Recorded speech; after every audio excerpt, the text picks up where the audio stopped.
del cáncer de cuello uterino. Estas son las tablas en las que comparamos lo que se llama incidencia y lo que se llama mortalidad.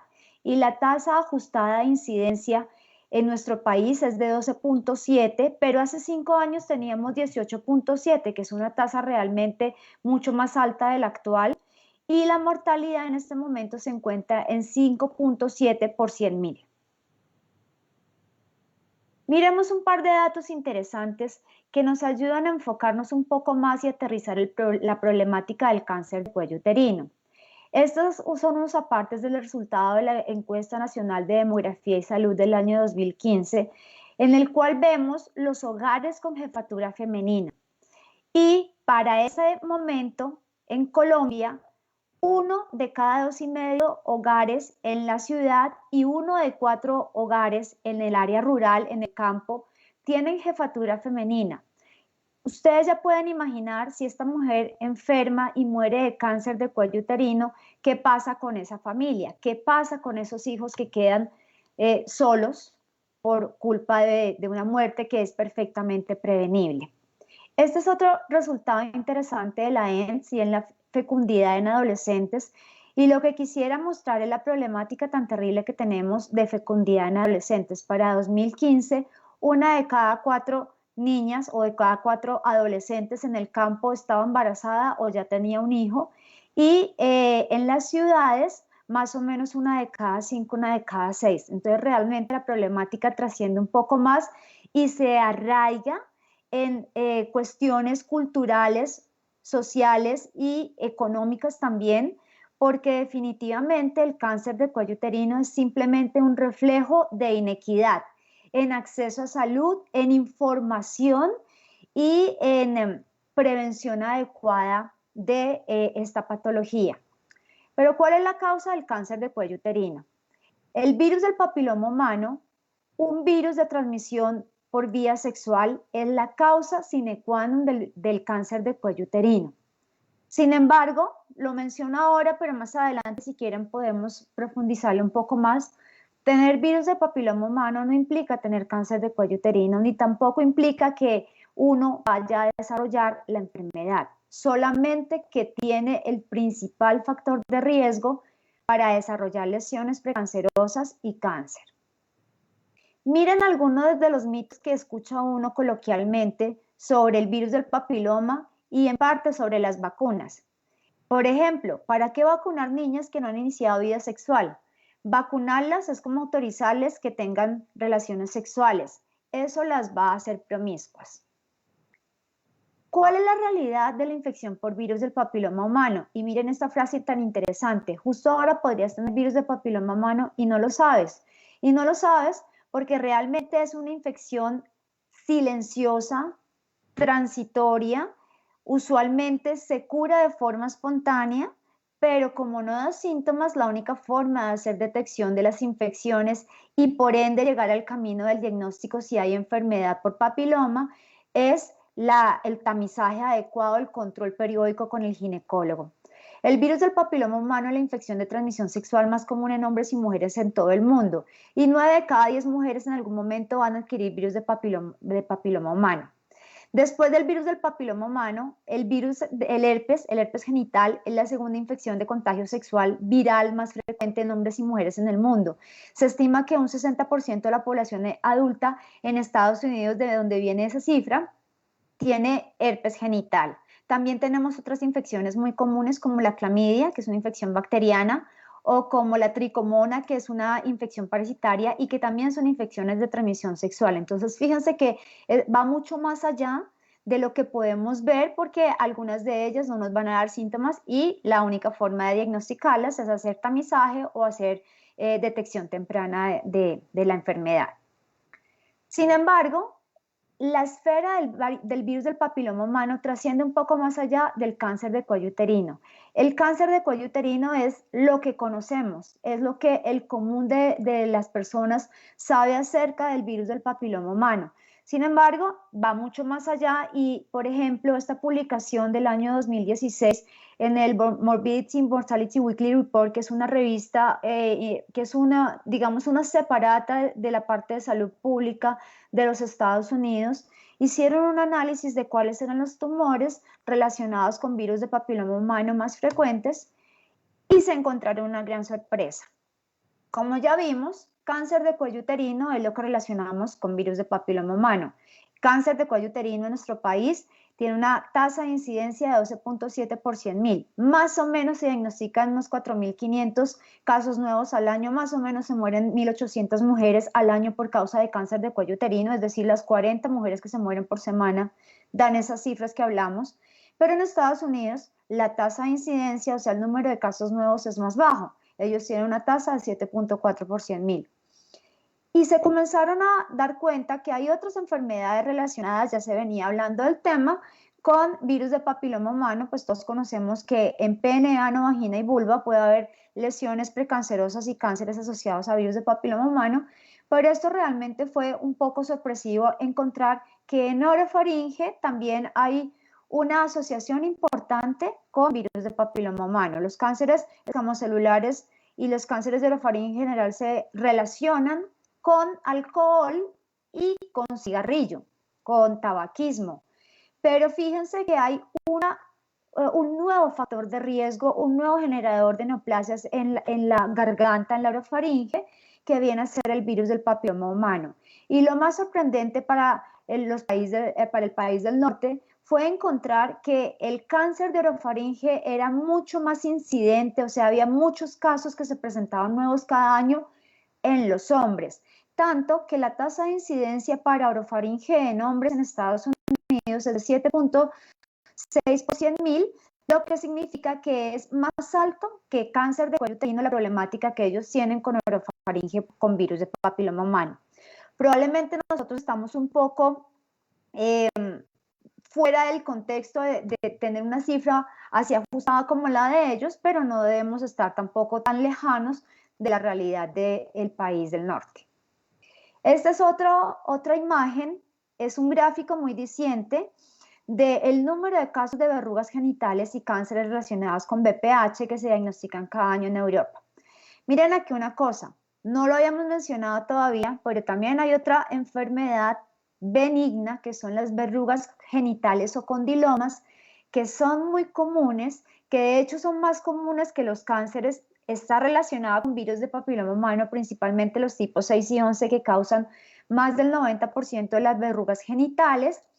Y es una infección que, si bien es cierto no se convierte en cáncer, es bastante incómoda desde el punto de vista de autoestima del paciente y afecta tanto a hombres como a mujeres en todo el mundo. Después viene el cáncer de cuello uterino, una de las grandes problemáticas del mundo, ya lo vimos que era un tema de inequidad. El cáncer de orofaringe, que acabamos de despertar a la realidad de que el cáncer de orofaringe también va de la mano del virus del papiloma humano y que es más frecuente en hombres.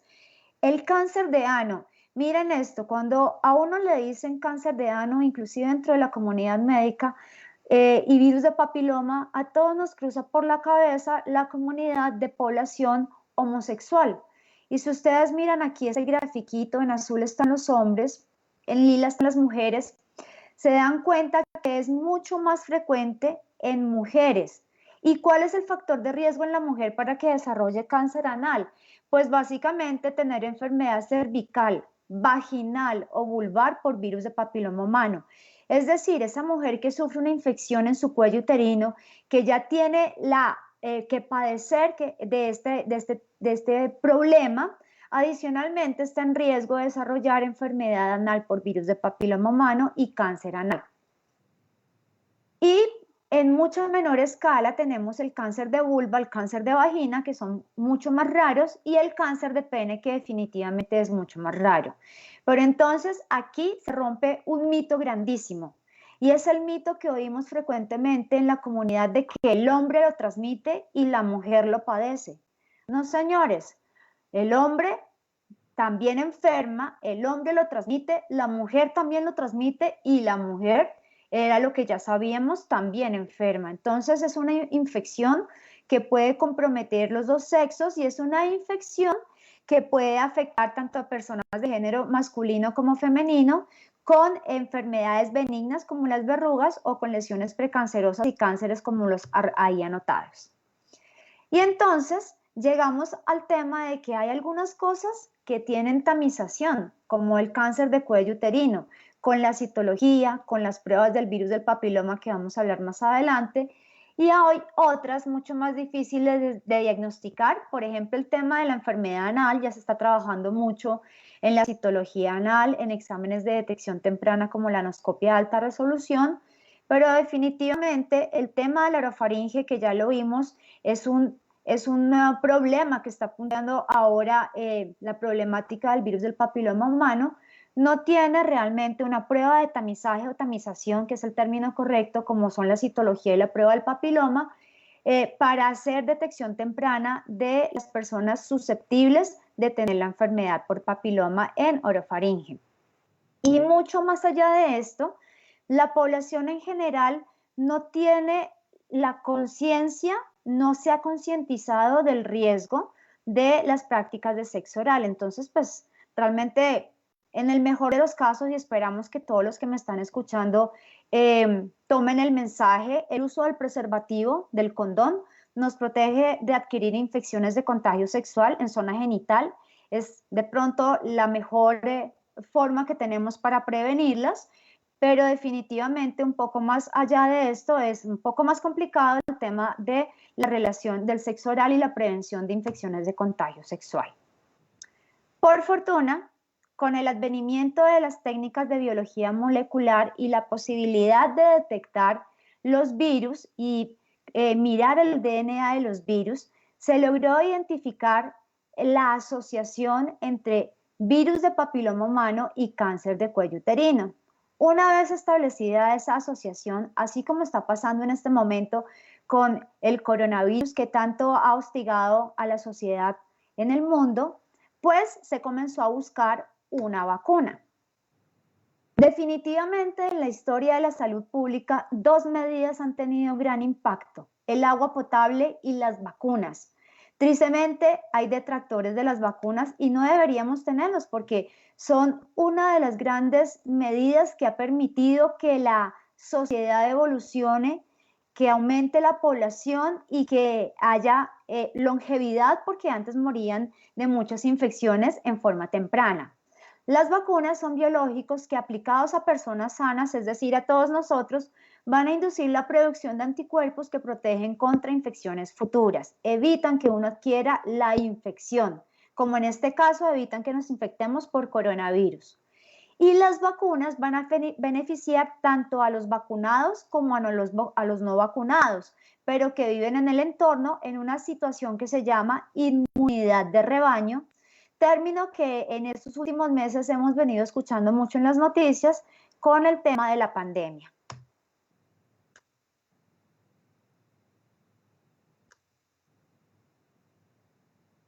Pero así como venimos escuchando cosas buenas, así como hemos oído hablar de la inmunidad de rebaño, del desarrollo de las vacunas, también hay un gran problema, que es el exceso de información. Es lo que la OMS en este momento ha tipificado como infodemia, y es la pandemia de la desinformación. Hay tanta información en la nube, hay tanta información asequible en cualquier momento a la instancia de un clic, que tenemos muchas fake news. Tenemos mucha información que no es correcta, que no proviene de sitios confiables, y es por eso una de las recomendaciones y una de las motivaciones de hacer estos conversatorios con la comunidad es que tengamos la información de una fuente confiable, de primera mano, para que no nos pase lo que viene pasando con el tema de la vacuna del coronavirus en este momento, del papiloma humano desde el año 2014,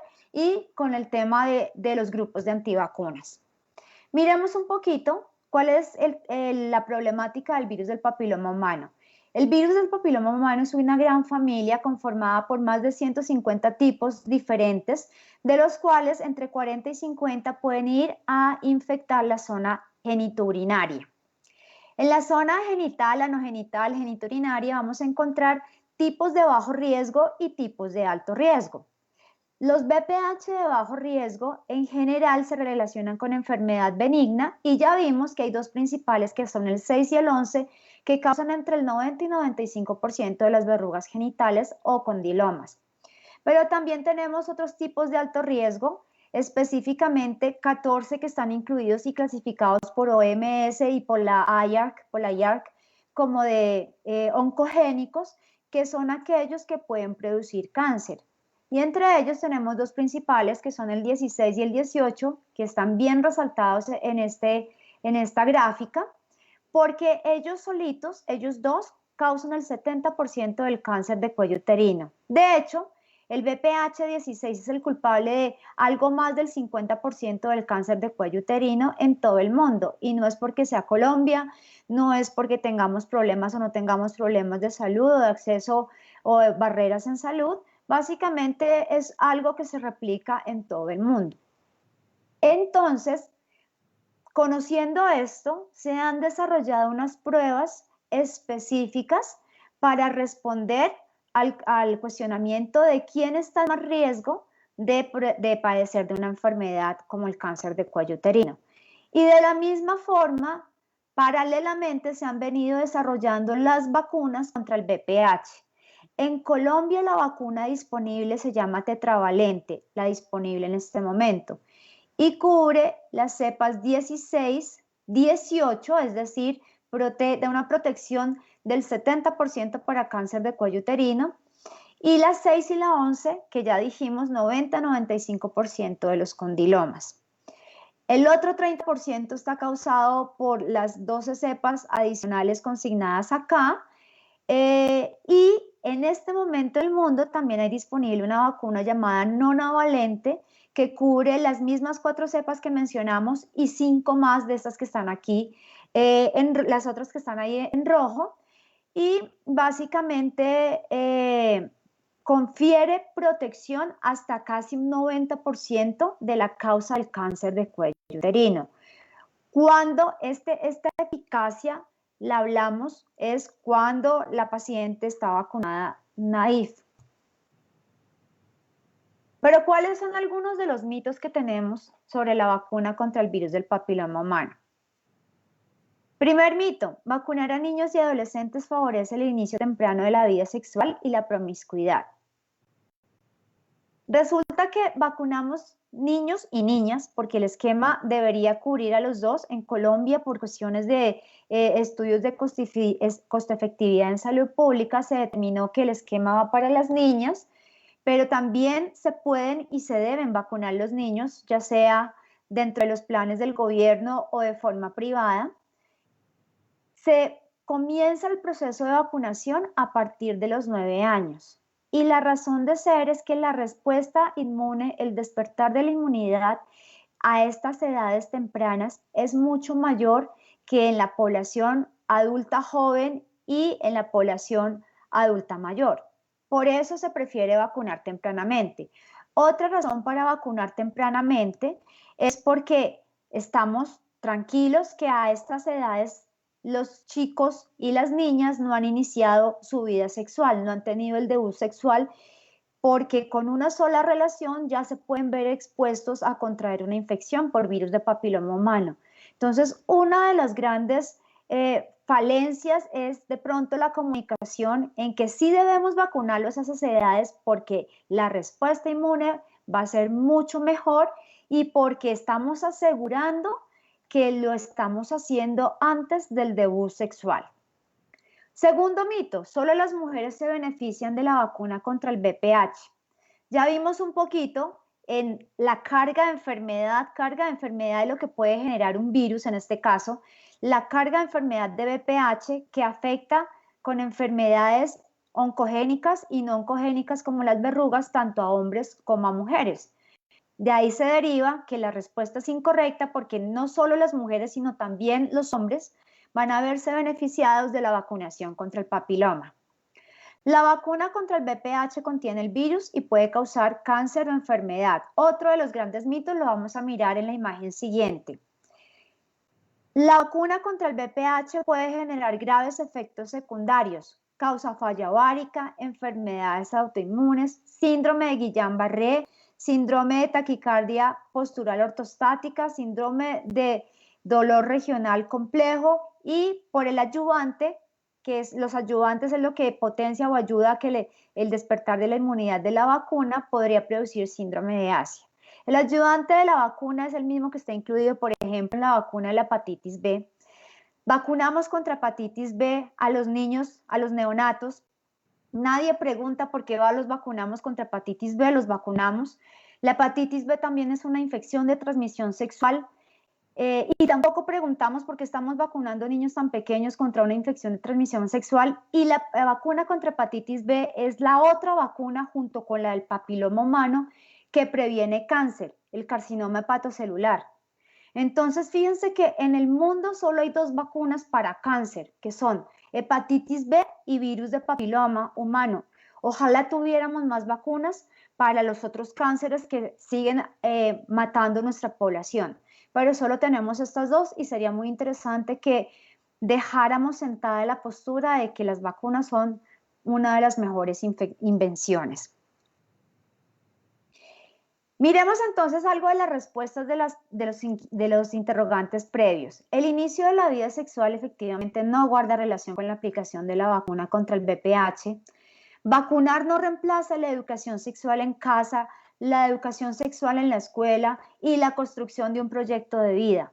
Si los adolescentes y los niños tienen un proyecto de vida y lo van desarrollando a lo largo de esa etapa temprana, lo van construyendo, muy probablemente van a tener una vida más estructurada y de pronto mucho más tranquila, mucho más clara en cuanto a su sexualidad y al inicio de su sexualidad. Vacunar contra papiloma tampoco protege contra las otras infecciones de transmisión sexual. Y ya vimos que por lo menos hay 3 o 4 amigos muy cercanos al virus del papiloma humano. El uso del preservativo, el condón, reduce hasta un 65% el riesgo de contraer infección por virus de papiloma humano, pero no la evita completamente, ya que no cubre la piel de la zona genital. Por ejemplo, cuando una persona, hombre o mujer, tiene verrugas genitales, tiene condilomas, lo ideal es no tener relaciones sexuales hasta que no se le haga el manejo adecuado a ese paciente y lo ideal sería siempre usar el preservativo. ¿Por qué? Porque como ya mencionamos, hay muchas infecciones de estas de transmisión sexual que son asintomáticas o que están localizadas, por ejemplo, en cuello uterino, que no tienen una relevancia en síntomas, o como el herpes, que pueden estar asintomáticas y a pesar de no tener lesiones herpéticas se puede transmitir la infección. Entonces el uso del preservativo del condón debería ser la norma y no la excepción. Y podría bastar una sola relación sexual, incluso no penetrativa, para que haya contagio del virus del papiloma humano. Las vacunas disponibles en este momento comercialmente, en Colombia solo tetravalente, en la mayoría del mundo también la nonavalente. Estados Unidos ya solo usa, por ejemplo, nonavalente, la tiene aprobada desde el 2015, hizo la transición rápidamente y en este momento ellos solo ponen nonavalente. Incluye los tipos vacunales 6 y 11, responsables del 90% de la carga de enfermedad por verrugas genitales, 16 y 18, responsables del 70% del cáncer de cuello uterino, y la nonavalente 5 cepas adicionales que podrían cubrir un 20% más de la causa del cáncer de cuello uterino. Y aquí viene la respuesta de si tiene o no tiene virus, porque entonces, es que me están metiendo virus y entonces me va a dar la enfermedad. Es un biológico sintetizado a partir de una de las proteínas de la cápsula del virus, que se llama la proteína L1, y las proteínas de la cápsula del virus, su función es despertar la respuesta inmune. Ellas generan el despertar de la inmunidad, como lo dice aquí, capaz de despertar la respuesta inmune, pero que no contiene partículas virales capaces de generar o desarrollar enfermedad. No contiene virus vivo atenuado. Luego no le va a pasar nada, no le va a dar la infección ni le va a dar la enfermedad por papiloma a una persona que es cuando se vacuna con la vacuna del papiloma humano. Este es el statement, es el pronunciamiento de la Organización Mundial de la Salud sobre seguridad de las vacunas.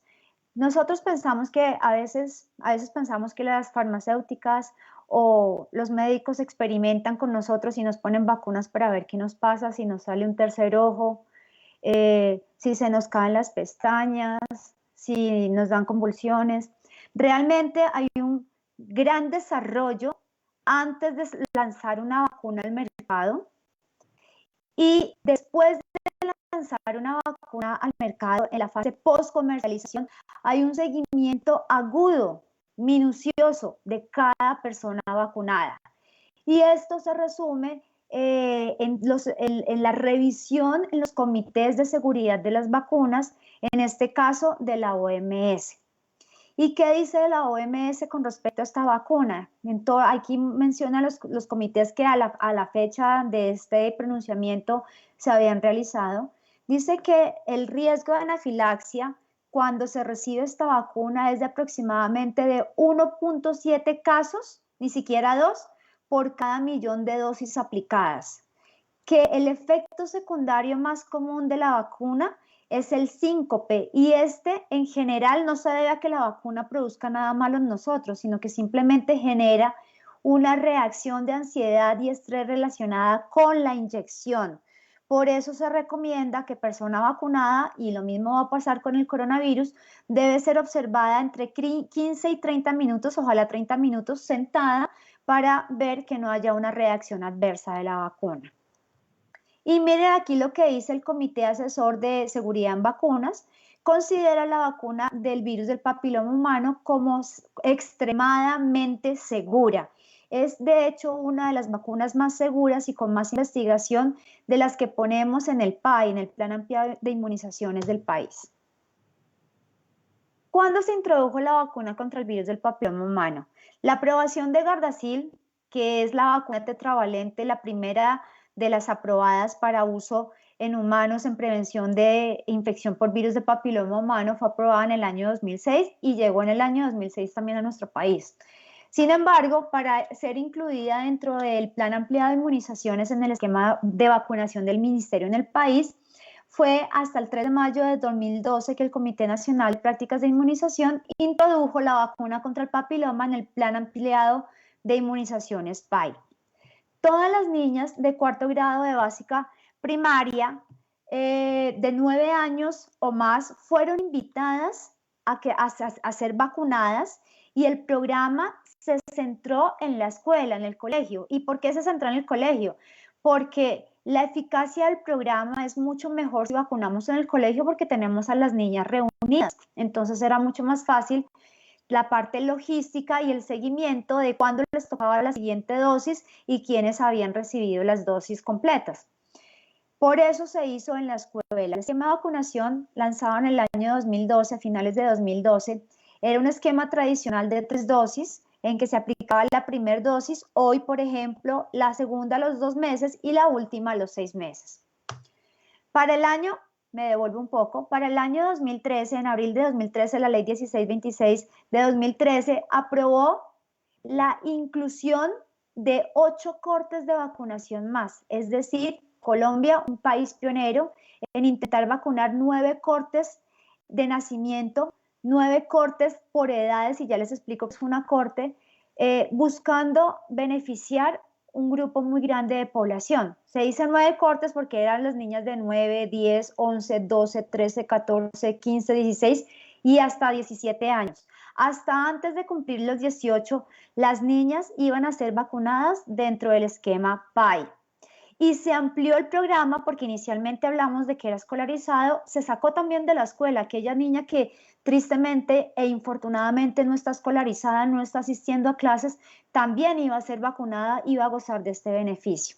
El esquema cambió, se llamó un esquema alterno y es el esquema que tal vez muchos conocen, 0,660, que a las niñas les pusieron 2 dosis iniciales con un intervalo de 6 meses y la tercera dosis iba a los 5 años de la primera dosis.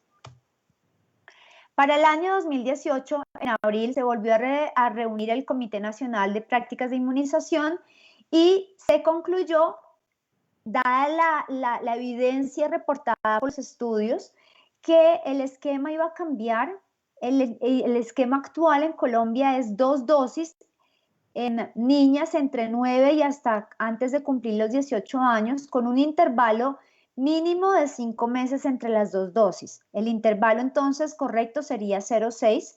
Sin embargo, si el esquema es interrumpido, la niña solo se puso una y no se puso la siguiente y usted la encuentra o la mamá la lleva, usted señora lleva a su hija 2 años después porque no le han puesto la segunda dosis, no se debe reiniciar el esquema, simplemente se debe completar el esquema. No hay tiempos máximos entre dosis. Y lo más importante, las niñas con situaciones de inmunocompromiso que puedan tener una respuesta más débil en la parte inmune, deben recibir el esquema tradicional de las 3 dosis, el esquema 026. Esas niñas se van con esquema convencional. Y entonces, ¿qué pasó en Colombia? ¿Y cómo fue, perdonen la palabra, el despelote de Carmen de Bolívar con la vacuna del virus del papiloma humano? Para el año 2012, dijimos, Colombia inicia su esquema de vacunación, tenía una población objeto de 373.000 niñas, íbamos a vacunar ese número de niñas de 9 años o más en cuarto grado de básica primaria. Para la primera dosis se cumplió con el 98% de la meta pactada, segunda dosis 97%, tercera dosis casi 90%. Y ahí Colombia era un país a mostrar. Éramos el país ejemplo de cómo se hacía un esquema de vacunación efectivo para virus de papiloma humano. El mundo nos miraba con muy buenos ojos porque tenían que seguir nuestro ejemplo.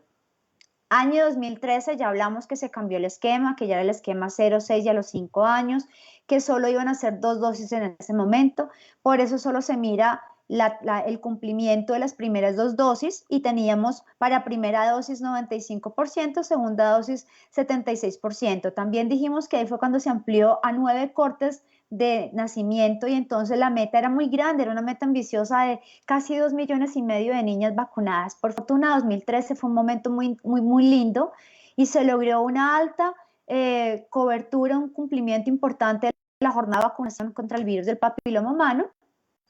Y vino la famosa historia de 2014, Carmen de Bolívar. Comienza el primer caso reportado 28 de mayo de 2014. Comienza a aparecer casos aislados en las escuelas en Carmen de Bolívar y comienzan a reportarse.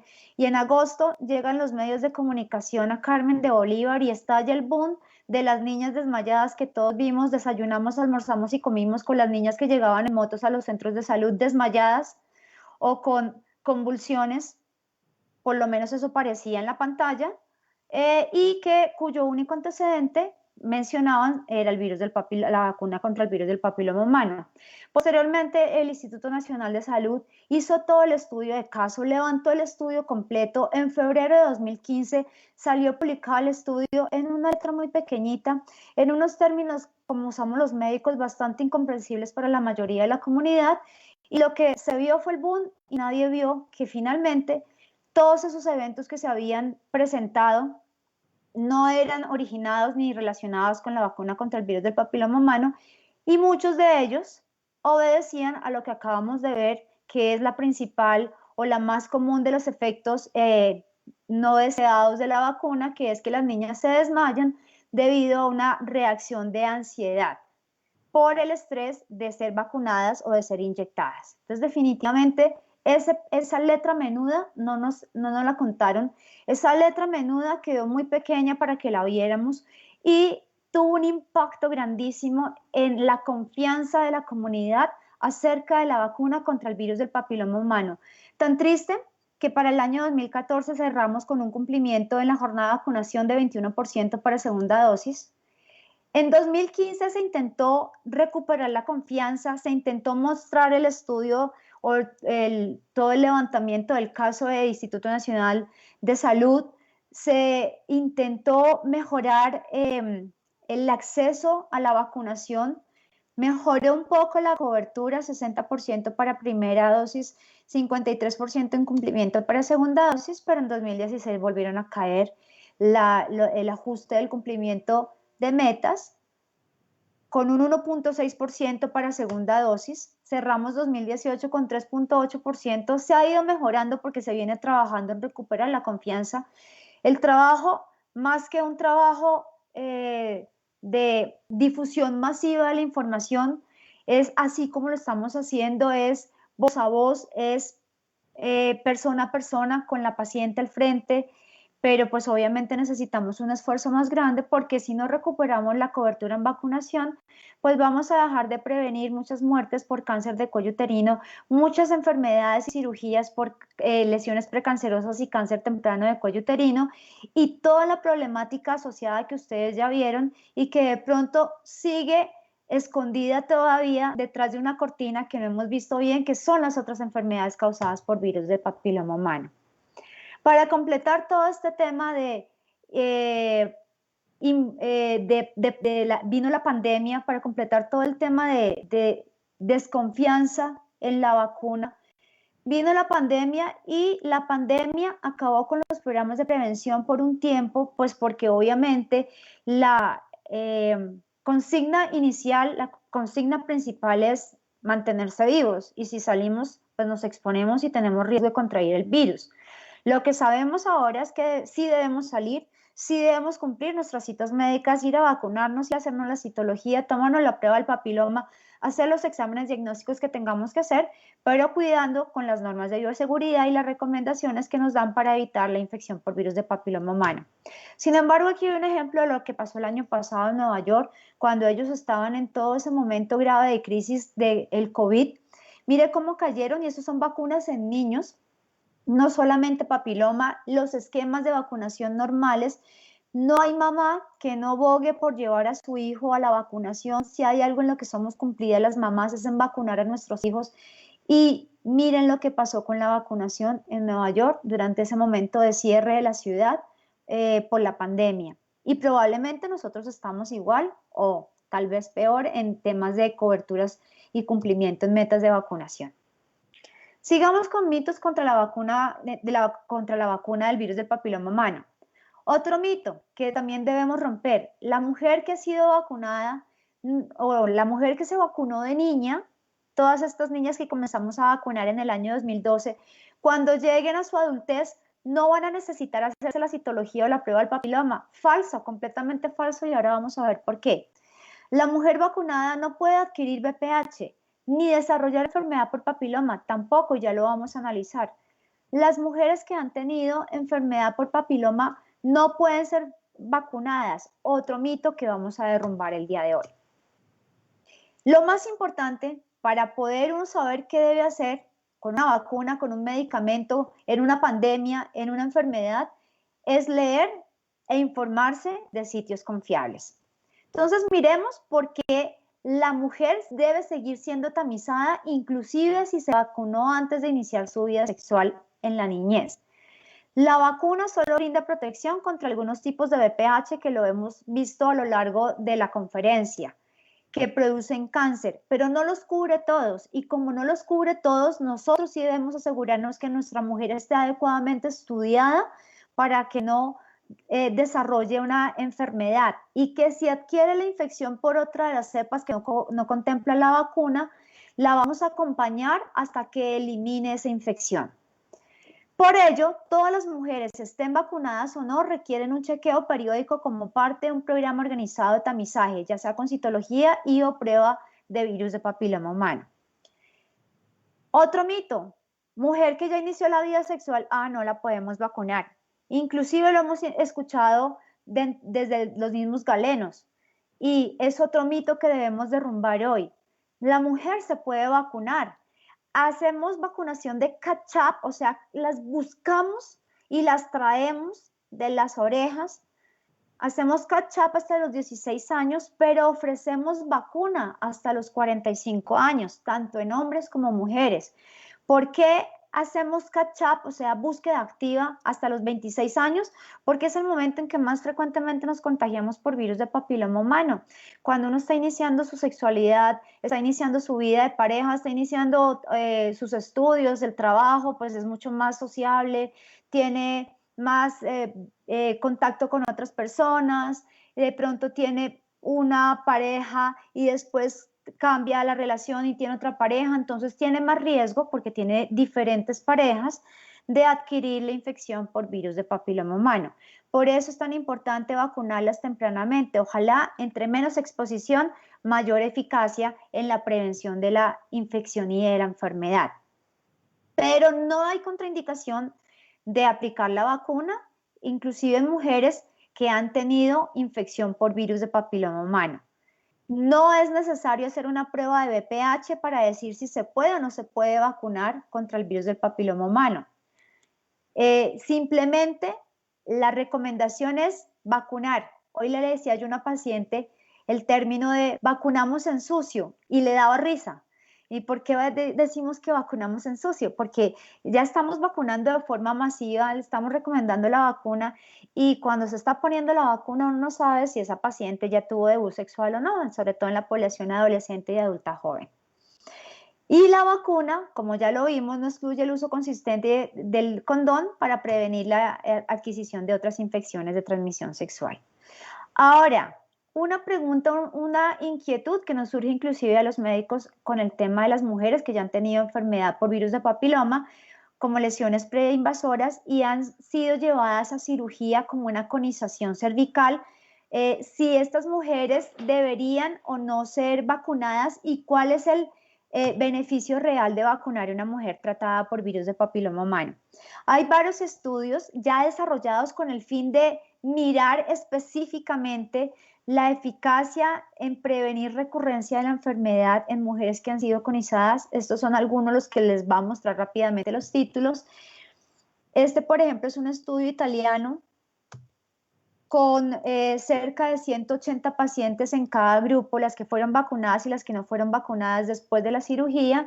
Y lo que concluyó este estudio es que hay una reducción del riesgo de que la enfermedad recurra cuando se vacuna a la mujer post-tratamiento, iniciando el esquema de vacunación a los 30 días, en los 30 días post-tratamiento, y haciendo el esquema completo de 3 dosis, como lo mencionamos, de 0,26, hoy en 2 meses y en 6 meses.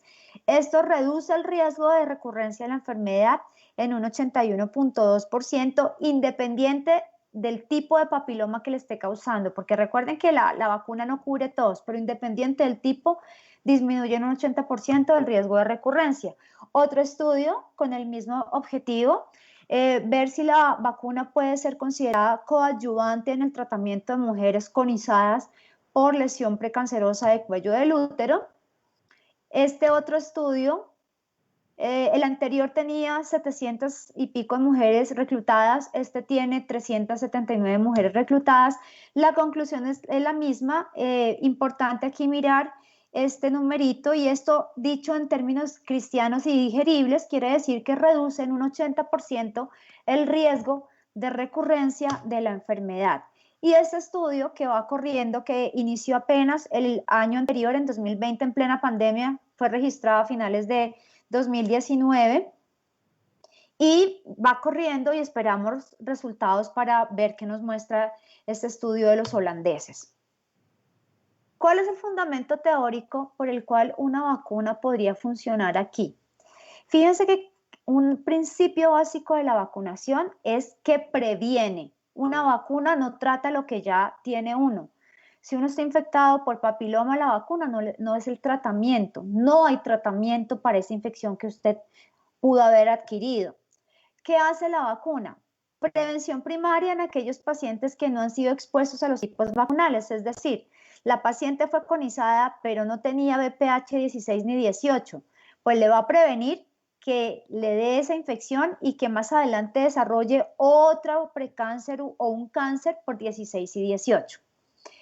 Reactivación, reinfección es la segunda hipótesis. El sistema inmune no siempre provee una inmunidad persistente, lo que hace es reforzar la respuesta inmune natural de cada individuo a la infección, y lo que hace es que al generar la respuesta contra los tipos vacunales puede inducir, llamémoslo así, una respuesta cruzada contra otros tipos que no están consignados en la vacuna que estamos aplicando. Y esto no es un efecto terapéutico, ojo con eso, no es terapéutica, es un adyuvante, ayuda a que se vaya más rápido el virus, y si el virus persiste, la mujer recae. Si el virus se va, la mujer se cura. Eso es una cosa muy importante de saber el día de hoy. ¿Cuál es la tasa de recurrencia? pues hasta un 7% de las mujeres recurren en la enfermedad y el riesgo de recurrencia no es 1 ni 2 años. Obviamente los 2 primeros años es el riesgo de máximo, es el periodo de mayor riesgo de recurrencia. Pero la enfermedad puede recurrir inclusive hasta 20 años después, por eso hay que ajustarlas en un programa de seguimiento muy juicioso. ¿De qué depende la recurrencia de la enfermedad? De múltiples factores, inclusive del resultado de la misma cirugía que se le practica, pero el principal factor es la persistencia del virus y es ahí donde entra como coadyuvante a jugar un papel importante la vacunación de estas mujeres que no habían sido vacunadas previamente, disminuyendo hasta en un 80% del riesgo de recurrencia.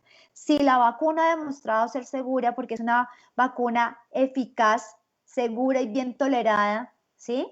Y fuera de eso nos ayuda a prevenir el riesgo de recurrir, pues hombre, podemos aplicarla y estamos ayudando a esta paciente. En definitiva, ¿quiénes se deberían vacunar? Niñas y adolescentes entre los 9 y los 18 años con 2 dosis. Varones, o sea, niños, hombres, hasta los 18 años, la misma franja de edad, también 2 dosis. Mujeres hasta 45 años en esquema convencional 026, o sea, 3 dosis. Mujeres tratadas con conización, como acabamos de ver. Hombres, la evidencia va hasta 26 años, pero ya está la aprobación en Estados Unidos por FDA hasta 45 años y los estudios de eficacia y seguridad y tolerabilidad en esta población de 26 a 45 en hombres están corriendo. Esperamos resultados, pero ya están corriendo, pero se extrapola la información del grupo de mujeres que los estudios de seguridad de las vacunas, eficacia y tolerabilidad en mujeres sí están hasta 45 años. Y para contarles una infidencia, un chisme, si quieren llamarlo así, el 60% de la población de 26 a 45 años fue reclutada en Colombia, fue reclutada en nuestro país. Así que no es que nos están mandando las cosas a ver qué hacemos, tampoco es que nos hayan cogido de conejillo de indias. Hemos participado activamente porque gran parte de la investigación entre virus de papiloma y cáncer cervical ha venido de investigadores de nuestro país. No en vano, Nubia Muñoz ha sido la líder de este proceso y es una colombiana que vive en Francia, que probablemente la hemos escuchado mencionar en algún momento de la vida. Y el otro tema es cómo tamizar, cómo se hace el tamizaje de las mujeres para prevenir o detectar tempranamente lesiones por cáncer de cuello uterino, lesiones por virus de papiloma humano y cáncer de cuello uterino. Para ello está la guía de práctica clínica montada en la página del ministerio. Es una guía de seguimiento por todos nosotros los facultativos que atendemos mujeres. Es una guía que en este momento se completó ya la revisión de la que está vigente y estamos próximos a recibir la información de la guía que está montada en este momento. Pero entonces viene aquí el tema de las pruebas del virus del papiloma humano. ¿Qué es una prueba del virus del papiloma humano? Es una prueba que se va al laboratorio de biología molecular, que en vez de mirar células anormales como nos mira la placa de la citología, la prueba de biología molecular del virus del papiloma lo que busca es el DNA del virus, si lo tiene o si no lo tiene, y la prueba, la muestra, se toma exactamente igual que la citología. De hecho, y dependiendo de la paciente que estamos mirando, nosotros estamos en la potestad de tomar la citología o tomar la prueba de virus de papiloma humano o tomar las dos, que se llama co-testing. Aquí hay parte de la información que soporta por qué la prueba del papiloma se puede hacer cada 5 años cuando sale negativa, que es lo normal, que es lo que uno espera. Fíjense las líneas punteadas en rojo. Y entonces tenemos que la línea azul es la mujer que parte con citología negativa. La línea roja es la mujer que parte con solo prueba de papiloma negativa. La línea verde es la mujer que parte con citología y prueba de virus de papiloma negativo. Este es un estudio de más de 35.000 mujeres, multicéntrico en 6 países europeos, publicado en el año 2008, o sea, tiene años de evidencia. Y lo que nos dice es que la probabilidad de que una mujer que parte con una citología negativa, de tener una lesión precancerosa llamada NIC3, a los 12 meses de tener la citología negativa, o sea, bien, es igual a la probabilidad de que la mujer que parte, recuerden la línea roja, que parte con citología con prueba de papiloma negativa, ¿sí? De tener una lesión precancerosa. Entonces, si yo tengo una prueba que a los 5 años, o que me da seguridad para 5 años, la misma seguridad que si yo hago la citología anual, pues me quedo con la prueba del papiloma. Pero tiene sus indicaciones, no es que la vamos a hacer a todo el mundo. Este es el Plan Decenal para el Control del Cáncer.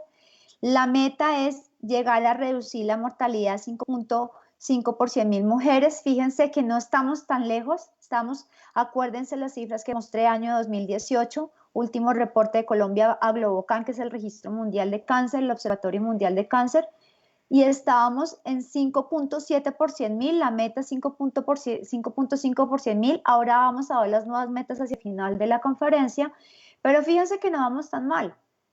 ¿Qué se hizo? ¿En qué cambió? ¿Cuál fue el paradigma que cambió año 2012 en el esquema de tamizaje en Colombia? El primero, se aprobó la inclusión de las pruebas en el plan de beneficios de salud. Entonces, eso quiere decir que a ustedes mujeres, que a nosotras mujeres, si tenemos 30 años o más, ya nos deben tamizar con prueba de virus de papiloma humano. Y si no la hacen, podemos preguntar, oiga, ¿y la prueba del virus del papiloma para mí? Es importante. Lo segundo que se hizo es que hay algunos sitios que son muy retirados y de muy difícil acceso. Sí, hay municipios retirados, caseríos, veredas que son de difícil acceso a salud, y entonces en esos municipios se implementó otra estrategia que es la de ver y tratar, que es con unas técnicas específicas y no necesita unas pruebas tan sofisticadas. O se pueden hacer las mismas pruebas de papiloma, pero se llaman pruebas rápidas, que son unas pruebas mucho más fáciles de correr, con menos tecnología, con menos demora, y las podemos revisar en el mismo día de atender a la paciente para poder solucionarle a esa mujer que vive a 6 horas en canoa, en burro, en bus, en lo que sea, del sitio, del puesto de salud, le podemos resolver en un mismo día la situación. Ojo que es para una población especial, no es lo que vamos a hacer aquí en las ciudades, porque aquí tenemos unas pruebas pues probablemente mucho más sofisticadas y mejores para ofrecerles. ¿Qué dice entonces la guía? Que si usted, señora, tiene entre 30 y 65 años, hay que tomarle la prueba del papiloma con un intervalo de 5 años, o sea, cada 5 años, si le salió negativa.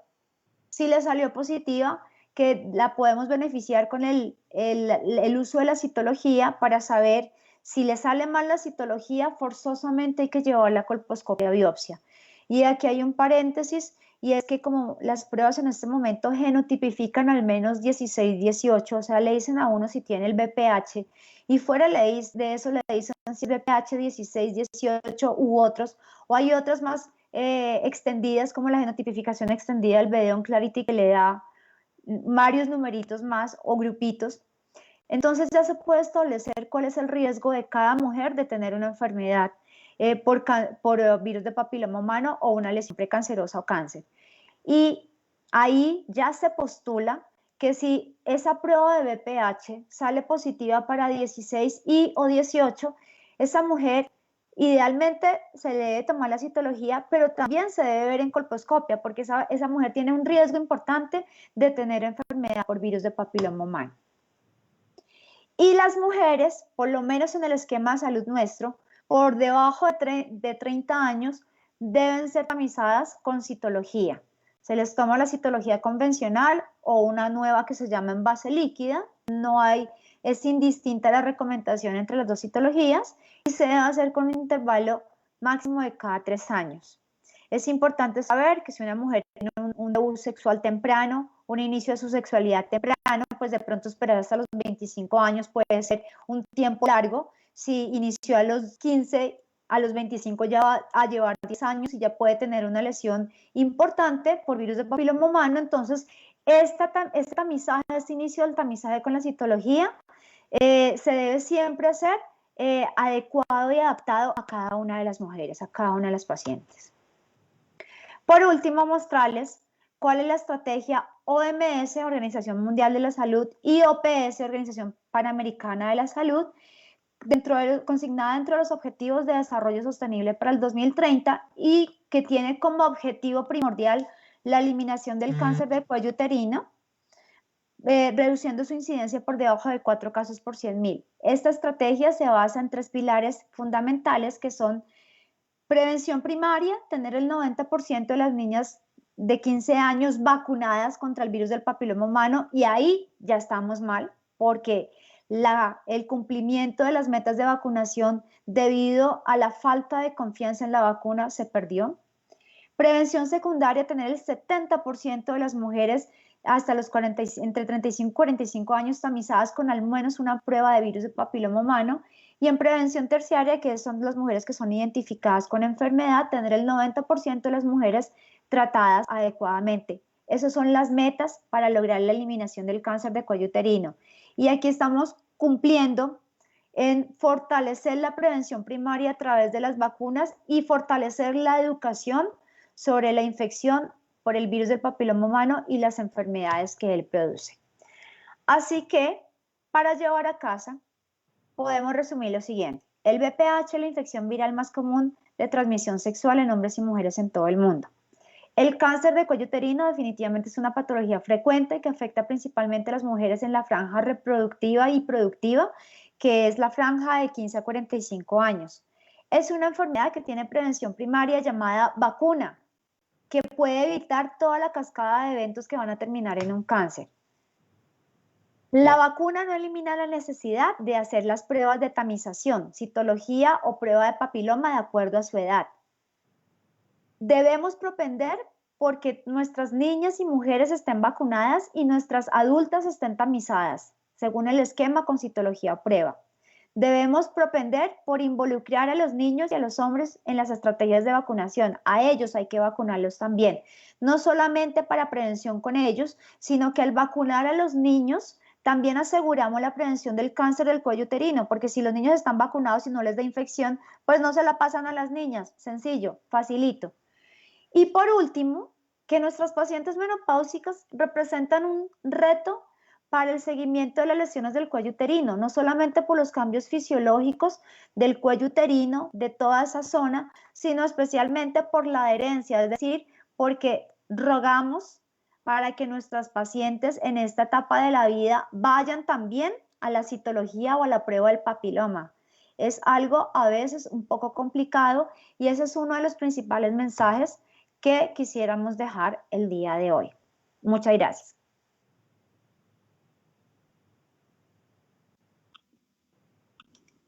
Realmente... Ahí estás, Adrianita, te estamos oyendo.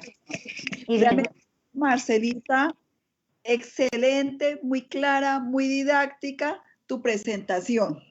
No nos equivocamos al invitarte y yo creo que en este espacio de un poco más de una hora hemos de verdad abarcado la importancia y la relación que existe entre el virus del papiloma humano y el cáncer de cuello uterino. Hay muchas preguntas, yo le quiero agradecer a todas las personas que nos han acompañado, pero aquí, por ejemplo, voy a empezar con algunas preguntitas que tengo y le doy la palabra también para que nos vayamos rotando con la doctora María Fernanda y con la doctora Joana. Acá hay una que dice, ¿hay alguna contraindicación para aplicar la vacuna? Solamente en aquellas personas que han presentado reacciones anafilácticas severas a alguna dosis de la vacuna, por ejemplo, se aplicaron la primera y hicieron una reacción anafiláctica, o algunos de los componentes de la vacuna, estaría no contraindicado. La paciente que tenga esa historia severa de anafilaxia, lo que debe hacer es consultar al infectólogo para que sea él quien nos dé la asesoría de si se puede o no puede vacunar. Bueno, yo tengo aquí... Sigue, María Adrián. Bueno, Marcelita, mil gracias, como siempre, excelente. Y tengo una pregunta que se sumaría en dos, de acuerdo a la guía. Si no tengo relaciones y involucro a la niña que no ha tenido vida sexual y tiene 16, 17 años, ¿debo tomarme la prueba del papiloma, así como la mujer adulta que no tiene relaciones y pregunta si debo hacerme o cada cuánto debe hacerme la prueba del VPH. Entonces, primero la adolescente. Si la adolescente no ha iniciado vida sexual, no está contemplado tomar citología. La guía de práctica clínica inicia la tamización a los 25 años, pero como mencioné previamente, si la mujer ha iniciado su vida sexual mucho antes, entonces vamos a requerir iniciarla tempranamente. ¿Cuánto es tempranamente? Entre el segundo y el tercer año de haber iniciado su vida sexual. Si inició a los 13, a los 16, si inició a los 16, a los 19. Entonces es una guía simplemente, como su nombre lo indica, guía, pero se debe adaptar a cada paciente. Por el otro lado, la paciente mayor que ha dejado de tener vida sexual, pero que ya tuvo vida sexual, que ha tenido hijos, que de pronto está criando nietos, esa mujer ya tuvo el factor de exposición. Así en este momento no está teniendo relaciones sexuales, ya tuvo el factor de exposición que es la vida sexual y pudo haber adquirido una infección por virus de papiloma humano. Por consiguiente, esa paciente debe asistir a la tamización como cualquiera de nosotras. Gracias, Marcela. Doctora Marcela, excelente conferencia. Otra pregunta, si me sale el test de VPH positivo, ¿debe ir mi pareja al urólogo? Esa es una muy buena pregunta, es una pregunta que frecuentemente nos hacen. Ojalá no la hicieran así de dulcemente. Generalmente la señora quiere divorciarse, matar al marido, bueno. Y la respuesta es, no hay necesidad de que sea valorado por el profesional de urología, a menos que tenga alguna lesión. Si el señor tiene condilomas, verrugas genitales, pues requerirá un manejo adecuado por urología. De lo contrario, recuerden que en el hombre no hay pruebas estandarizadas. Nosotras mujeres gozamos del beneficio de la citología, no es una tortura, recordemos, es un beneficio de la citología y de la prueba del papiloma, que permite que nos identifiquen si tenemos algún riesgo para desarrollar cáncer. En el hombre no hay estas pruebas, no están estandarizadas y por ende no hay cómo hacer una aproximación de tamizaje. Se puede eventualmente, si tiene lesiones, el urólogo está en la capacidad de hacer penoscopia, pero solo bajo algunas indicaciones muy claras. Entonces, en la práctica, no tendríamos ni deberíamos remitir al paciente a urología, salvo en condiciones especiales de enfermedad o lesiones para el hombre, porque en general lo que va a quedar es la sensación y el sinsabor en esa pareja de que fui, el urólogo me miró, me dijo que yo no tenía nada. Y si esto es de transmisión sexual y yo no tengo nada y usted sí lo tiene aquí, ¿cómo es el negocio? Entonces lo que estamos generando en ese momento es una ruptura, una disrupción de la comunicación de la pareja que no tiene sentido ni es conducente a nada. Y lo importante es seguir a nuestra paciente, darle las indicaciones de sexo seguro y hacer los controles periódicos. Marcelita, con respecto a lo que acabamos de decir, eso, el hecho de tener un resultado de virus de papiloma positivo, cuando uno como ginecólogo, como médico, tiene al frente a la paciente dice, pero doctora, ¿qué pasó? Yo soy una persona muy joven, muy juiciosa, la única pareja que tengo es mi esposo. ¿Cómo empezamos o qué sugerencia nos haces tú para que nosotros podamos dar las mejores recomendaciones sin ánimos de llegar y crear un conflicto en la pareja? Sí, es una muy buena pregunta porque lo vemos cada rato y a veces la información no somos sensibles o no estamos tan sensibilizados con lo que estamos hablando, lo hablamos demasiado escueto, demasiado en términos médicos y no entendemos que eso puede generar un conflicto. Resulta que usted puede estar infectado, usted puede tener una infección latente por mucho tiempo en el cuello del útero. Y comencemos por decir que la prueba del papiloma la hacemos a partir de los 30 años. Entonces, si usted lleva casado desde los 20 con la misma persona, usted puede tener esa infección desde esa época.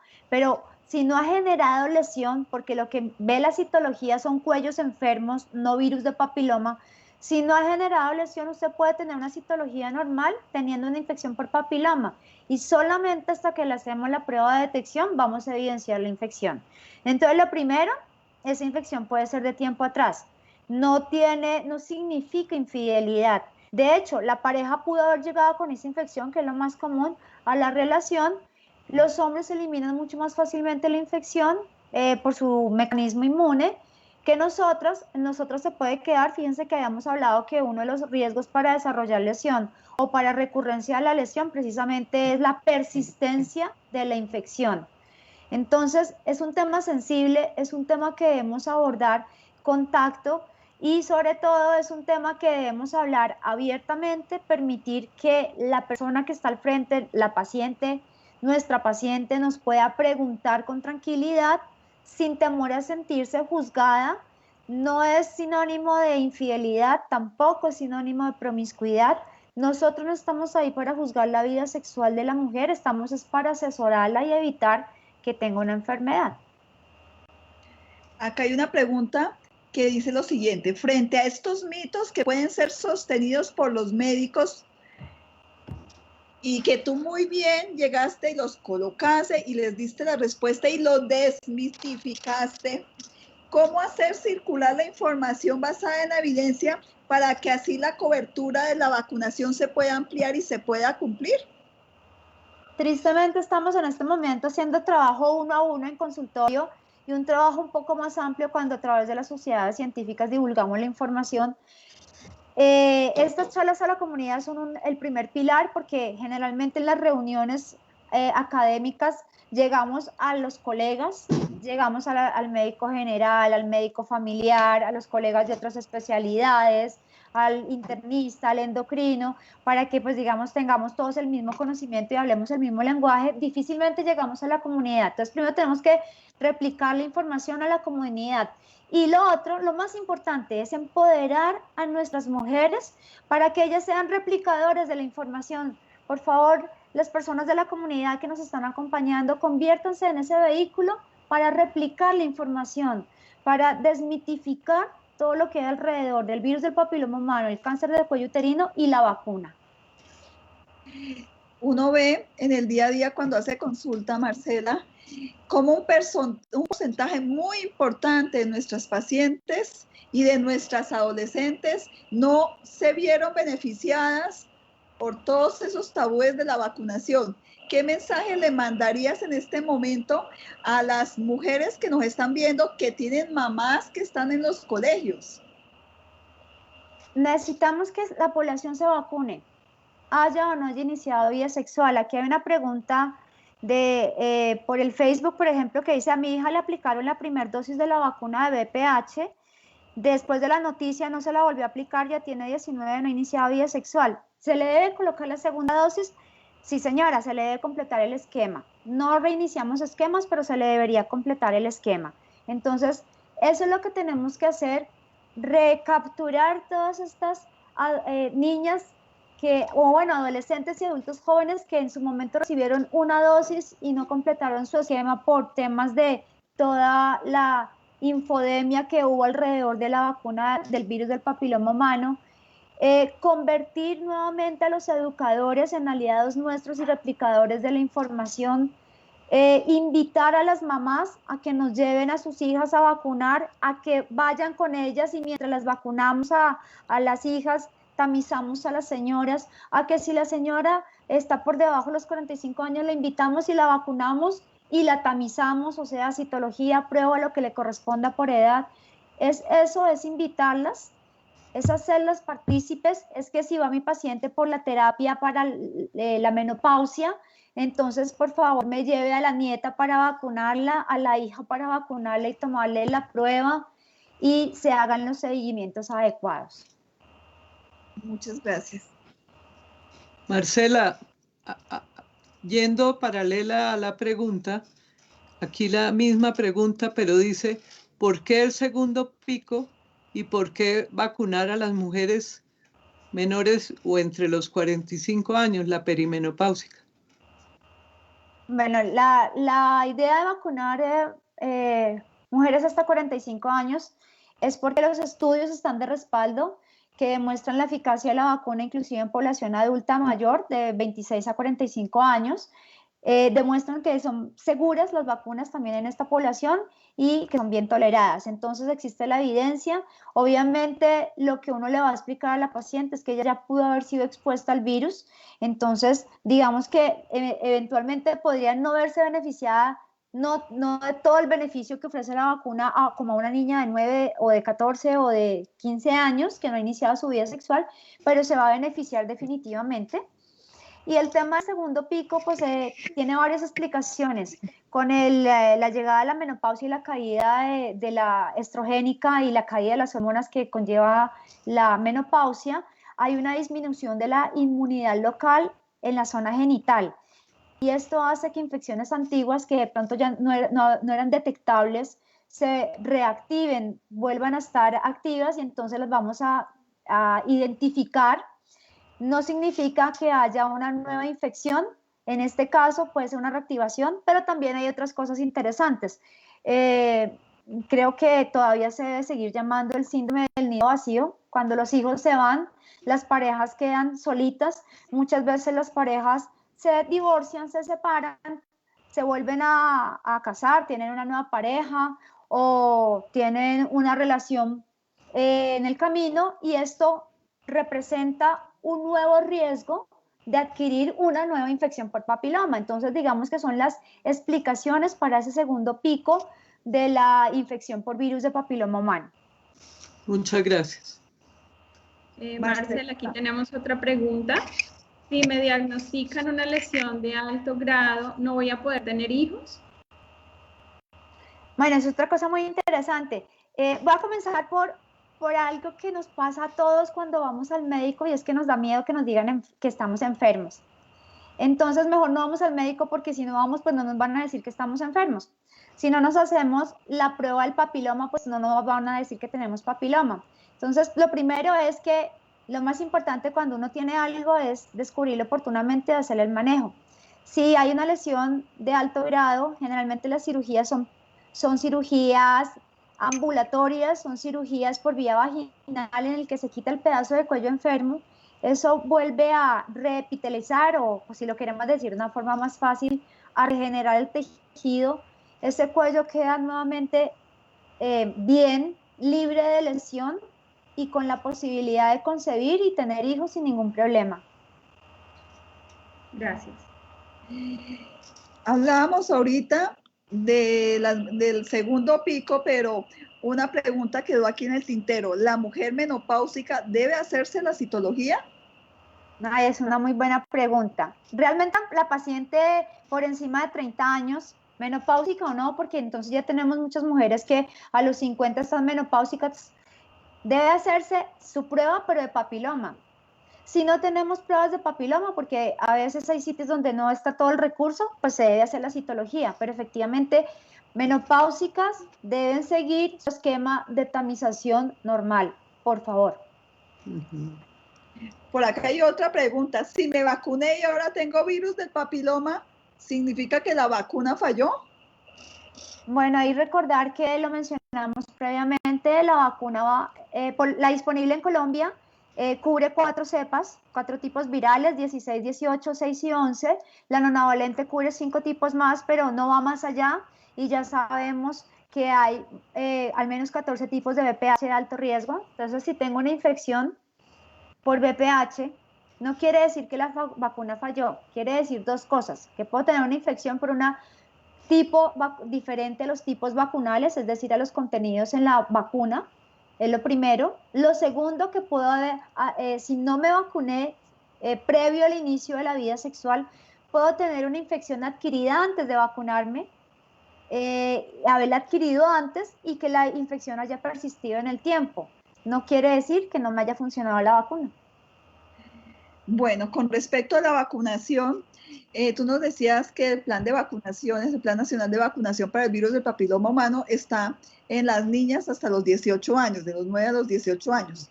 El resto de mujeres, ¿cómo accede a la vacunación por virus de papiloma humano?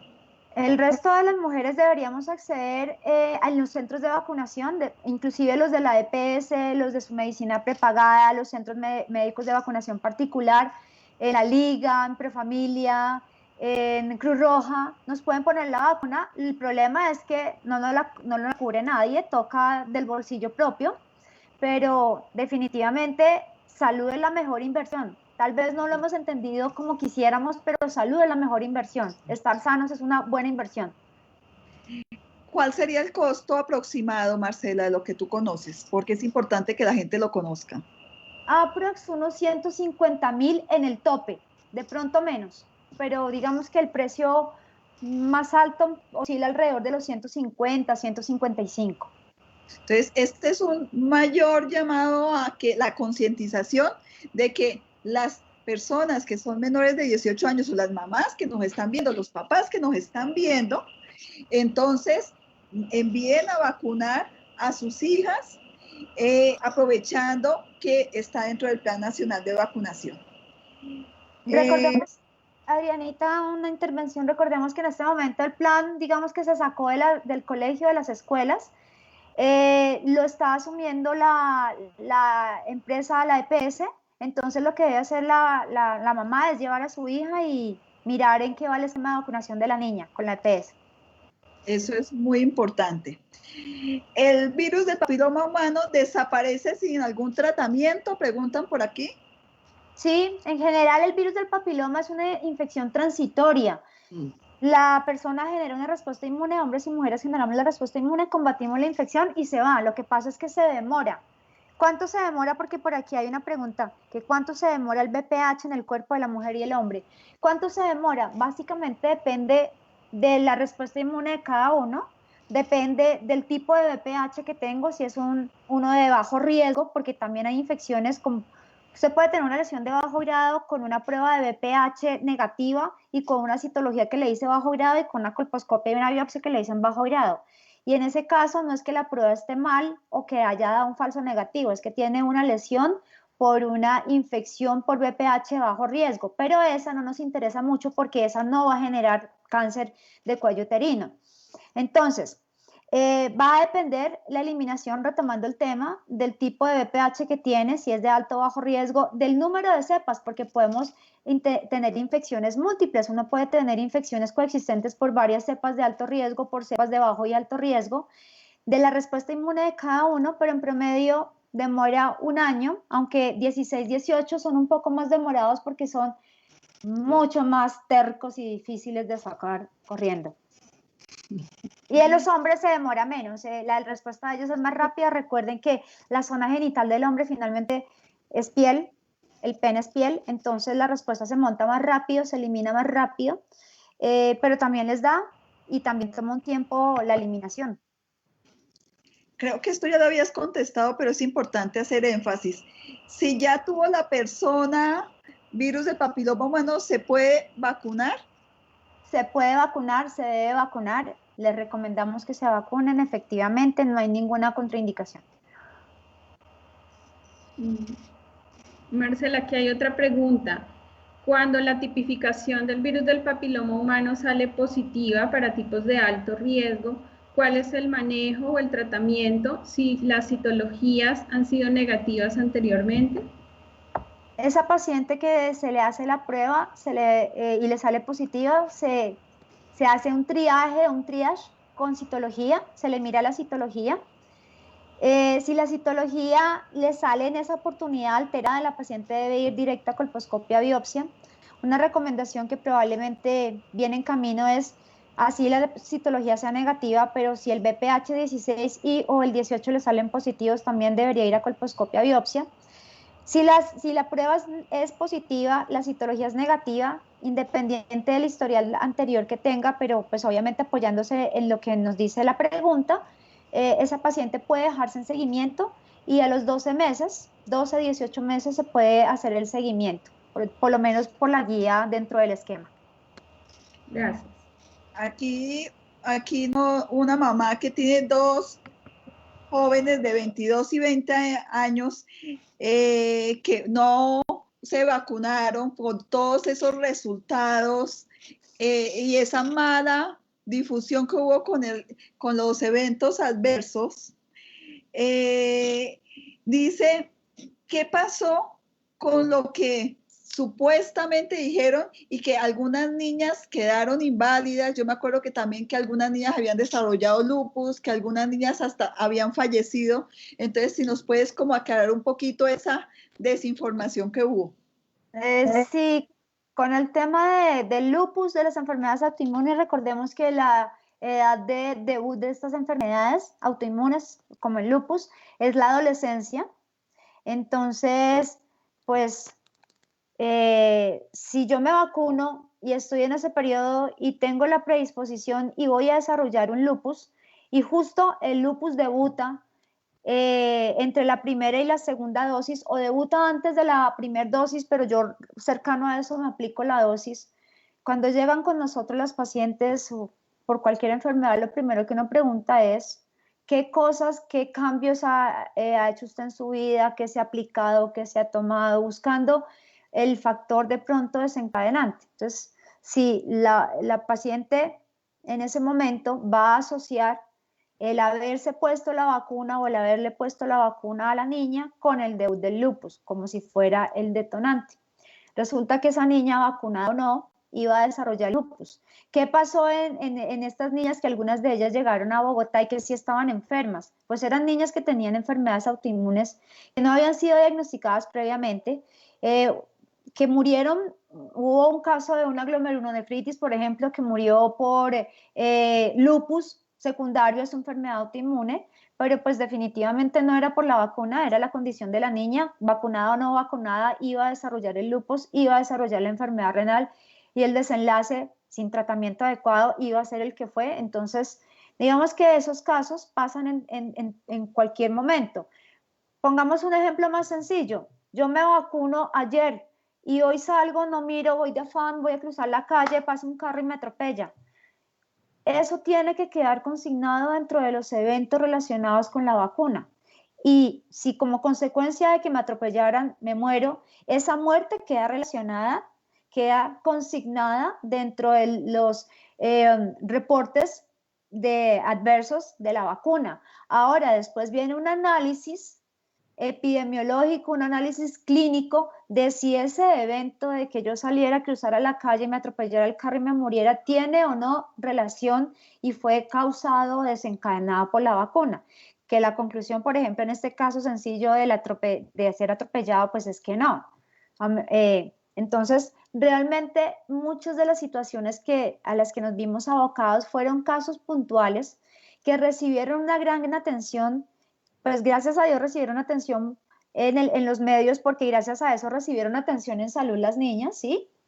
Pero que recibieron que nos dieron una información inadecuada, porque la vacuna no fue la desencadenante del lupus, no fue la desencadenante de la glomerulonefritis, no fue la culpable de la enfermedad desmielinizante que hubiera hecho la persona porque ya tenía en su mapa genético que iba a hacer eso, sino simplemente coincidió temporalmente en que se hizo la una cercano a que se presentara el otro evento. Bueno, pregunta una colega, si una niña de 14 años se puso su vacuna y por la pandemia no se puso la segunda dosis a los 6 meses, ya pasó más de un año, ¿qué debe hacer? ¿Se inicia el nuevo esquema o se coloca la segunda dosis o se hace el esquema de 3 dosis? Se coloca la segunda dosis. Perfecto. No se reinician esquemas, no hay tiempo máximo entre primera y segunda dosis. Hay tiempo mínimo de 5, ideal 6 meses, pero no hay tiempo máximo entre primera y segunda dosis. Yo creo que esa es una información importante. Se completa el esquema. ¿A los niños, a los cuántos años se les pone? A partir de los 9 años en el mismo esquema de las niñas. Los americanos lo tienen incluido en el esquema de ellos en el nacional y lo ponen a los 12 años, pero a partir de los 9 se les puede poner. Doctora, las verrugas en la parte genital, eso ya lo habías dicho, son un síntoma del virus de papiloma humano, y las que se forman en el cuello son por la misma razón. Sí, la enfermedad de las verrugas genitales o condilomas son relacionadas y causadas por virus de papiloma humano, cepas de bajo riesgo, principalmente 6 y 11, que son primas, pero no las mismas de las del cáncer de cuello uterino. Cuello uterino tenemos las de alto riesgo y cánceres tenemos las de alto riesgo. Las verrugas son de bajo riesgo, son de la misma familia, pero no son las mismas, pero están contempladas y contenidas en los tipos vacunales. O sea, están cubiertas por la vacuna. Si en una pareja la mujer tiene VPH positivo y se trata y se mejora, ¿la pareja que tenga el virus del papiloma humano le puede pegar el virus otra vez? Eso es más o menos la teoría que apoya el uso del preservativo. Y es el hecho de que el preservativo en los estudios no ha mostrado que quita el virus, obviamente. Lo que podemos decir del uso del preservativo es que disminuye el tiempo de espera para que se le vaya el virus y aumenta la probabilidad de que se le vaya el virus. Es como pensar que se podría producir un círculo vicioso de yo la tengo, te la paso, tú la tienes, me la devuelves, usemos el preservativo y rompemos el círculo, ¿sí? Pero claro, obviamente la pareja está expuesta a adquirirla, está expuesta a transmitirla. Marcela, una pregunta en relación pues a una situación en la parte de sexualidad y la vida sexual activa de las parejas, de las niñas y pues el deseo hoy de tener sexo oral, incluyendo cómo sería el manejo o la prevención, usted ya lo mencionó, y también si está asociado hoy al cáncer de laringe, pues porque la actividad sexual o la sexualidad es una sola y depende pues de los gustos de cada pareja. Sí, buena pregunta. Pues como vimos a lo largo de la charla, también de la mano del BPH está el carcinoma escamocelular de orofaringe. Los cánceres de garganta que llaman vienen por dos grupos, el consumo de alcohol y tabaco, y por otro lado la relación con virus de papiloma humano. Y obviamente pues ahí en la base de este último estaría las prácticas de sexo oral. También hay posibilidad de hacer prevención o sea, se recomendaría en ese caso, por ejemplo, sexo oral con preservativo, con protección para el sexo oral también del hombre hacia la mujer, buscando prevenir el carcinoma escamocelular de orofaringe, que es más común en hombres. Sería como la forma adecuada. Ahora, el tema es imaginárselo cómo se hace eso en la práctica, en la vida real. Pero bueno, lo importante es, sea juicioso, tenga una pareja, use el preservativo, tenga una sexualidad sana y vaya a sus controles periódicos. Y si tiene algún síntoma, consulte. No se espere a que esté muy mal. Conozca del tema, infórmese bien. Infórmese. Exacto. Sí. Y vale la pena la vacuna, volver a repetir la importancia de la vacuna. Vacúnese, hombres y mujeres, vacunémonos. Y Marcela, yo tengo acá dos preguntas. Otra pregunta, perdón. Siga, Joana. Si una paciente que fue vacunada con Cervarix, ¿es recomendable que se vacune nuevamente con Gardasil tetravalente o nonavalente? Ok, esa es una pregunta linda porque aplica para Cervarix si revacunamos con Gardasil y aplica para Gardasil 4, la tetravalente si revacunamos con nonavalente. Y ahí hay dos escenarios, dos puntos de vista y hay detractores y defensores. Entonces, si tiene Gardasil, realmente el beneficio de ponerse la tetravalente, perdón, si tiene Cervarix, el beneficio de ponerse la tetravalente es la prevención de los condilomas.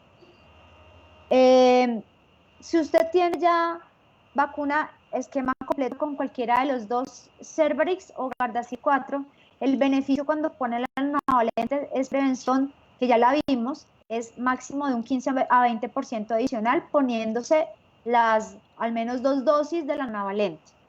Entonces, desde la salud pública no hay ni va a salir recomendación de revacunar. No se va a revacunar a nadie que ya esté vacunado. Ya está vacunado, punto. Y el riesgo más grave son 16-18 para cáncer y están contempladas en las dos vacunas previas a la nonavalente. Entonces, no hay que revacunar.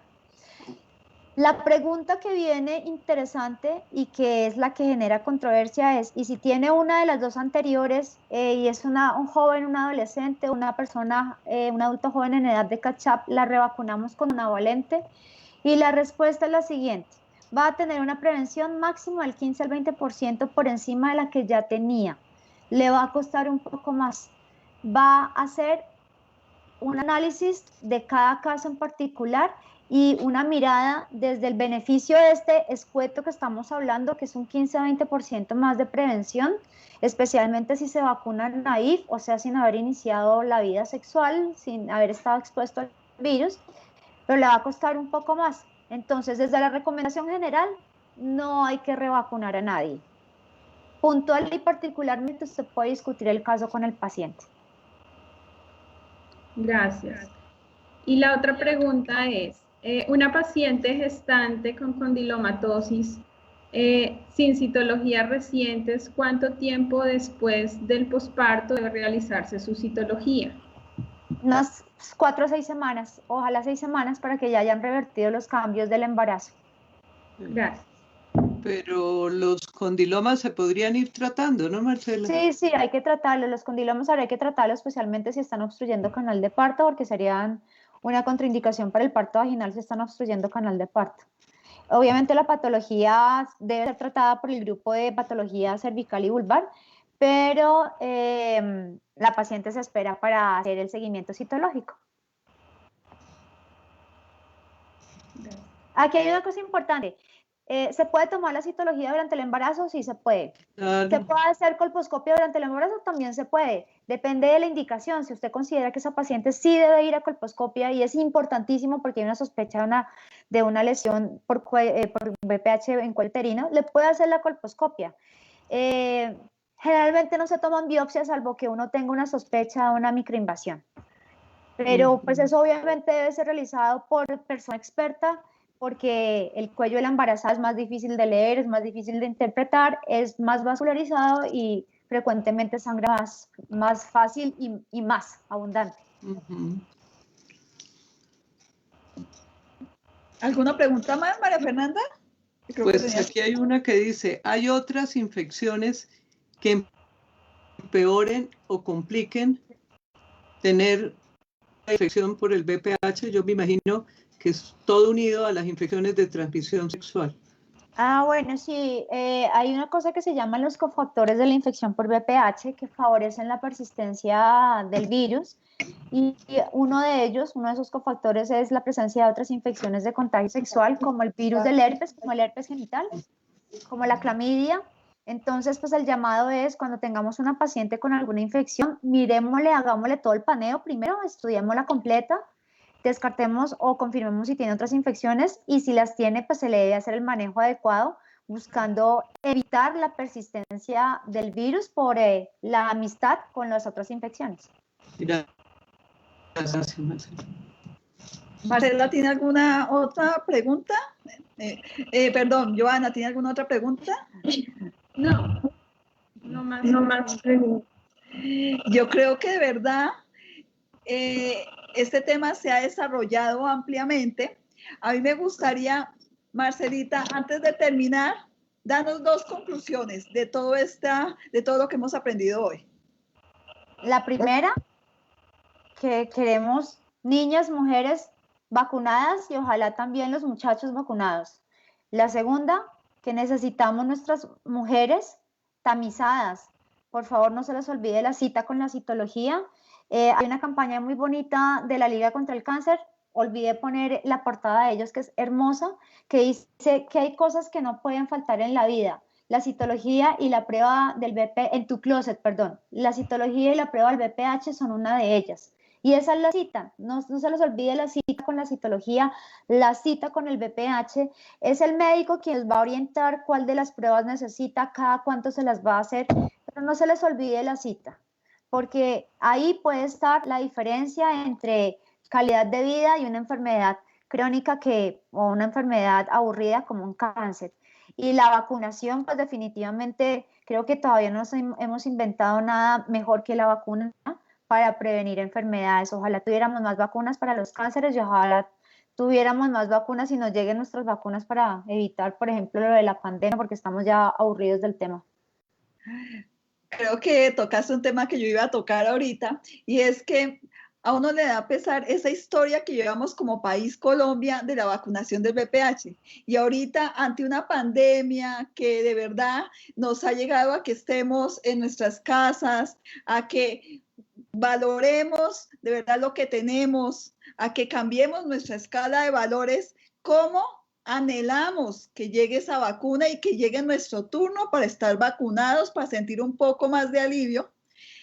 Y cómo en este momento, como Colombia, después de llevar un porcentaje tan alto de vacunación, debido a ese evento de Carmen de Bolívar, cómo se nos cayeron los porcentajes de vacunación, a uno le duele, y porque es muy triste que nosotros vemos en nuestros hospitales todavía mujeres muy jóvenes, mujeres de 30 años, con niños que se están muriendo en los hospitales por cáncer de cuello uterino. Entonces, por eso, de verdad, es un llamado a la atención, a que reflexionemos, a que como mujeres que estamos acá, tomemos el liderazgo en que de verdad vacunemos a nuestras niñas, vacunemos a las mujeres que están hasta los 45 años, vacunemos a nuestros niños, ¿sí?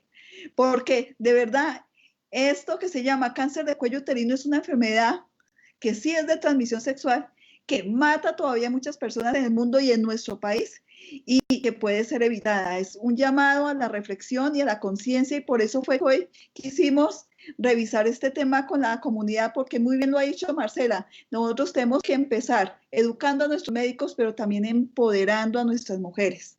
Y yo quiero invitar a las personas que nos están siguiendo en este momento, si ustedes a su familia, a sus amigas, a su pareja, a sus hijos, el link de aquí de esta charla ellos lo pueden ver cuando quieran, en la noche, el fin de semana, porque sabemos que este horario no lo puede ver todo el mundo, pero que lleguen, así sean solitos, hagan el clic y mírenlo, ayúdenos a divulgar esta información que realmente es muy valiosa y que puede salvar muchas vidas en un futuro. Yo quiero, antes de despedirme, agradecerle a Joana, a María Fernanda por acompañarme y agradecer esta magnífica intervención de la doctora Marcela Celis. Marcela, la Asociación Colombiana de Menopausia es tu casa. Gracias por ese apoyo. Ya hicimos una tertulia con nuestros profesionales de la salud, que fue igualmente excelente. Gracias de verdad en nombre de todas esas mujeres colombianas, porque tú has trabajado, tú has sido una abanderada de la prevención del cáncer de cuello uterino en nuestro país. De verdad, gracias por todo este trabajo en nombre de todas las mujeres que nos pueden estar viendo. Y por eso yo quería que, a excepción de Carlos, nuestro ingeniero, que este fuera un evento moderado y dirigido por mujeres. Realmente muchas gracias. Unas palabras para terminar, Joana. Una charla muy enriquecedora que nos deja unos mensajes muy importantes en cuanto pues a que debemos conocer el espectro y la magnitud de las enfermedades asociadas con el virus del papiloma humano, y que tenemos pues la opción de diferentes vacunas que se comercializan a nivel mundial y que se ha demostrado su seguridad en los diferentes estudios y que nos permiten pues lograr esa prevención primaria, y que pues tenemos que conocer y participar y promover todos esos programas de vacunación que tenemos en Colombia para lograr una mayor cobertura y un mayor impacto con la vacunación. Doctora María Fernanda, unas palabras para terminar. Bueno, yo las gracias a Marcela, ya las hemos dado, pero a mí me parece algo que dijo Marcela y que todos estamos convencidas, que la vacunación es de las mejores opciones que el mundo ha tenido en salud pública, así como el lavado de manos. Y hoy se repite con la pandemia, pero yo los invito a todos los que nos están viendo a que se comuniquen y se orienten siempre con gente que tenga la razón y la evidencia, porque si bien ya pasó con el VPH, con las niñas que hablamos, en este momento a través de las redes sociales la desinformación es total. Y si nosotros vemos cada vez es me vacuno, no me vacuno, me morí, no me morí, entonces vayamos al conocimiento, no a todos esos mitos que nos enseñó Marcela, que todavía los creemos, y más allá que todavía, como lo preguntaban, colegas lo afirman. Entonces yo creo que estoy convencida que la vacunación, así como se curó el sarampión, la viruela, como cuando llevábamos a nuestros niños y preguntar tanto de la vacuna si no creíamos, las vacunas no nacieron ayer, ni la del VPH se estudió muchísimo. Entonces una invitación a todos, estamos dando un grupo ansiosos de tener la vacuna del COVID-19 y poder curar una pandemia que nunca la vivimos antes, pero crean en las vacunas, ya Marcela lo explicó, volvamos a tener fe, vacunemos a nuestros niños porque los movimientos antivacunas son importantes y hay mamás que ya vemos cuando llegan diciendo yo no vacuno a mi bebé. Entonces la invitación es que se asesoren bien, que busquen la gente que conoce, que la vacunación en todas las enfermedades son importantes y algunas se han erradicado y que creamos en nuestros expertos y que sigamos nuestra página de Asomenopausia. Buenas noches. María Fernanda me quitó la palabra de lo que iba a decir. Antes de terminar, yo quería invitar a las personas que nos están siguiendo. Tenemos, como decíamos, debemos buscar la información de fuentes que sean académicas y que sean veraces. Nosotros tenemos una página que es www.asomenopausia.com, donde para la comunidad hay un blog que se llama Es Tiempo de Mujer. Es más, la misma doctora Marcela nos escribió en el blog el capítulo del virus del papiloma humano. Podemos consultarlo. En esta página web de nosotros está además para los que son de las áreas de la salud, está nuestra revista a través de estos 26 años de existencia y además está todo lo relacionado con las actividades académicas que relacionamos. Están todos los converse con el experto que hemos efectuado. Este sería el número 22. Están también grabadas todas las PASE de la mañana y están también para los profesionales de la salud los cursos interactivos que hemos hecho. Marcela, muchas gracias por acompañarnos. Muchas gracias por compartir esa valiosa experiencia y esos conocimientos, de verdad, en nombre de nuestra Asociación Colombiana de Menopausia. Gracias a ti y a la Asociación Colombiana de Menopausia por la invitación, por el espacio. Y bueno, la invitación es que se vacunen contra papiloma y contra el COVID, por favor. Y la segunda invitación, que no olviden la cita con nosotros para la citología y la prueba. Por favor, es un tema de vida. Recuerden, mujeres empoderadas, nosotras tenemos la posibilidad de cambiar historias de vida y esa es una forma de cambiar la historia. Entonces, vacunémonos y recomendemos a nuestra familia que se vacune. Esa es la conclusión. Muchas gracias, Marcela. Bueno, para todos, una feliz noche. Quiero comentarles, 3 de marzo, nuestra asociación cumple 27 años de actividades. Queremos hacer ese día una actividad muy hermosa que la vamos a compartir tanto a la comunidad médica como a toda la población en general. Vamos a hacer la historia de la menopausia.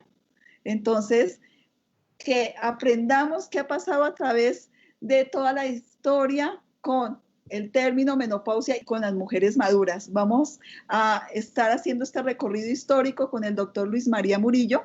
Y también les quiero comentar que el capítulo Bogotá de la Asociación Colombiana de Menopausia viene trabajando en un tema muy importante y es el de entregar un libro que se llama Entendiendo la Menopausia, dirigido a la comunidad en general, a todas nuestras mujeres. Entonces, dentro de poco tiempo estaremos lanzando este libro que realmente ha sido escrito por gente muy conocida, con gente experta, con unos temas en un lenguaje muy sencillo, pero que de verdad las mujeres que están entrando a la menopausia o que ya están en la menopausia se pueden ver beneficiadas.